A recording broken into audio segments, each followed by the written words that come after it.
Hi friends, welcome to சாண்டிஸ் kitchens. இன்றைக்கி நம்ம கிச்சனில் கோவிலில் கொடுக்குற புளியோதரை அது எப்படி செய்கிறாங்கன்னு தெரிஞ்சுக்கலாமா? புளி ஊற வச்சுக்கலாம். வரமிளகாய், சீரகம், மிளகு, முழு தனியா ஆட் பண்ணிக்கோங்க. நல்லா வறுத்துட்டு இதை பவுட்ரு பண்ணி எடுத்துக்கோங்க. எண்ணெய் ஊற்றிக்கோங்க. கடுகு, உளுத்தம்பருப்பு,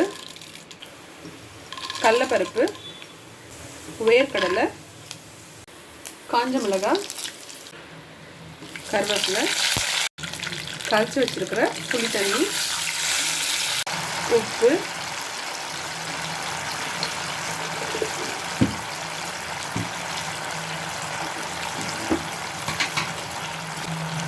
மஞ்சள் பொடி. ஃப்ரெண்ட்ஸ், ஆக்சுவலாக நான் பூண்டு போட மறந்துட்டேன், அதனால் பூண்டு இப்போ தனியாக வறுத்து போடுறேன். நீங்கள் வதக்கும் போதே பூண்டு ஆட் பண்ணிக்கோங்க. இந்த ஸ்டேஜில் இப்போ நம்ம பவுட்ரு பண்ணி வச்சுருக்கோம் இல்லையா, அதை ஆட் பண்ணிக்கலாம். போட்டு கிண்டி முடிய வேண்டியதுதான். இப்போது இதில் சாதம் கொட்டி நம்ம கிண்டிடலாம்.